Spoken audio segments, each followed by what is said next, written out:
It's up for 11 Oscars this year, second only to Oppenheimer, and it's already won a few Golden Globes as well, including Best Actress in a Musical or Comedy for Emma Stone and Best Picture, Musical or Comedy. It's time to talk about Poor Things.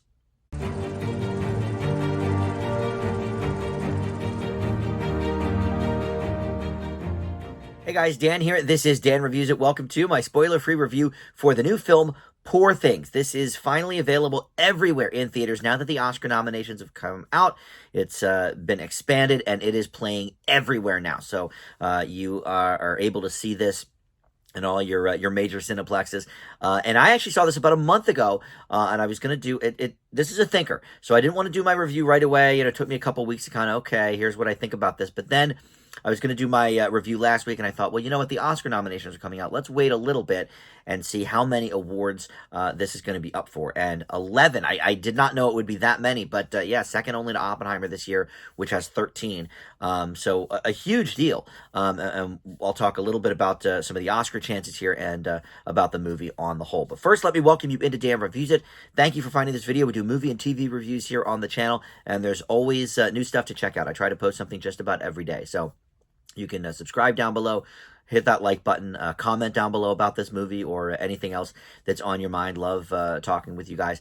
But also, I have handy playlists on the homepage, so if you're only interested in the movie reviews or the TV reviews, or I'm going to have an Oscar nomination review playlist as well, so you can check out my reviews for Oppenheimer and Barbie and a lot of the other things that have been nominated this year. So, all right, so in Poor Things, I mentioned Emma Stone won the Best Actress Golden Globe for musical or comedy, so obviously she is the star of this thing, but this is based on a 1992 novel. And it is directed by Yorgos Lanthimos, who has worked with Emma Stone before, and I believe she was Oscar nominated as well for their last collaboration, The Favorite. But Lanthimos, look, he is one of the most creative minds around. He has brought us such features as Swiss Army Man and The Lobster. And there's always some unique and interesting things in these movies. And the basic premise here, and really, that's all I'm going to say plot-wise, just the very, very basic log line here, because I think this is one of these movies that is best to kind of go in completely fresh, not really knowing what you're expecting. But I will say it's very sexualized, so if you're a little sensitive in that area, maybe you want to avoid this one anyway. But in any event, this movie is based around the character Bella, who is Emma Stone, and she is a young woman living in the Victorian era of London, and she was crudely resurrected and brought back to life by a scientist who is played wonderfully by Willem Dafoe, and basically she is a woman who was committing suicide. He found her, stitch her back together, and put in a brand new brain. So she is real Frankenstein out here, or Frankenstein monster, as it is. And so she runs off with this gentleman caller to embark on her sexualization and self-discovery. And the other people in this movie include Mark Ruffalo, Rami Youssef, Gerard Carmichael, Margaret Qualley.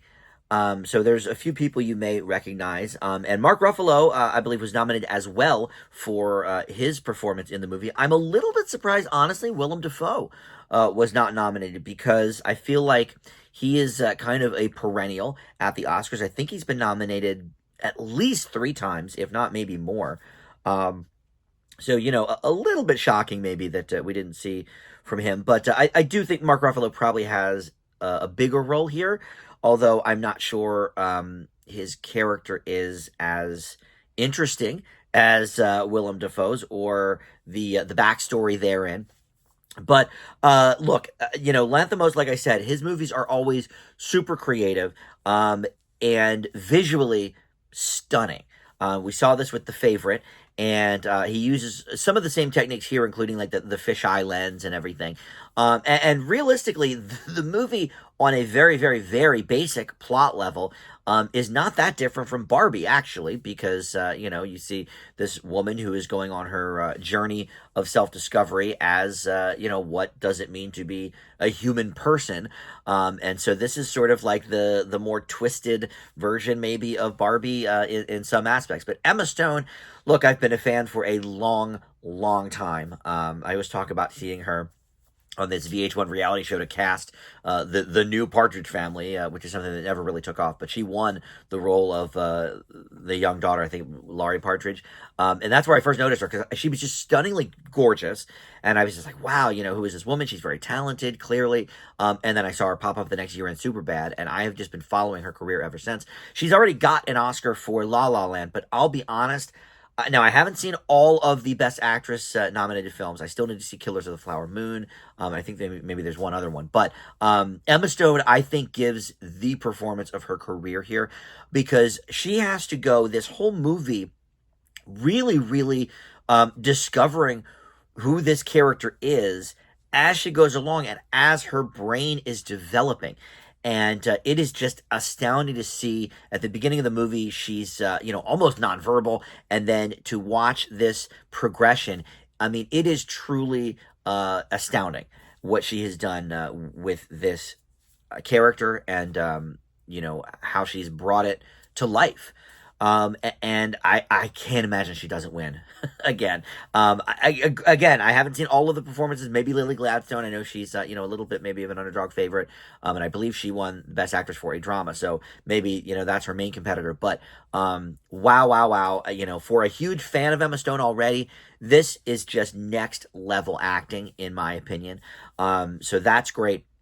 And the look of this, the feel of this, is great as well. Willem Dafoe's character, we find out more and more as the movie goes on about his backstory, and that is also so interesting. Again, a little surprised he didn't get nominated, but all of the things that this got nominated for, things like costumes and production design, and all of these are top notch. And I don't know, I would have to look at all of the different nominees to see, okay, do I think this has, a chance in, a lot of those categories. But quite honestly, I mean, certainly in something like costume design, production design, I think, editing, this is really top level stuff. The only negative things I really can say about the movie, well, other than it's definitely not for everybody. This is going to be one of those movies that I think you're either going to be on board for or you're not. It's definitely weird.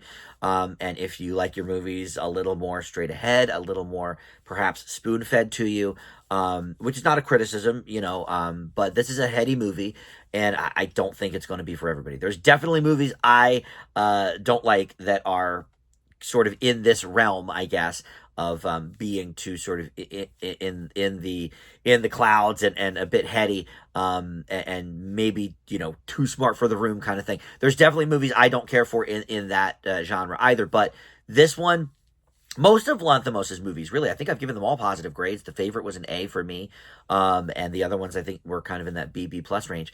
So I don't know, whatever he does, it always speaks to me in a way that is palatable, but definitely out there. It's definitely not your, most mainstream movie of the year by any stretch. So it's not going to be for everybody. That is not really my negative, but I would say that it does go on a little too long, and without giving away sort of plot details, I would say the last maybe 10 or 15 minutes could have either been trimmed or a footnote or something.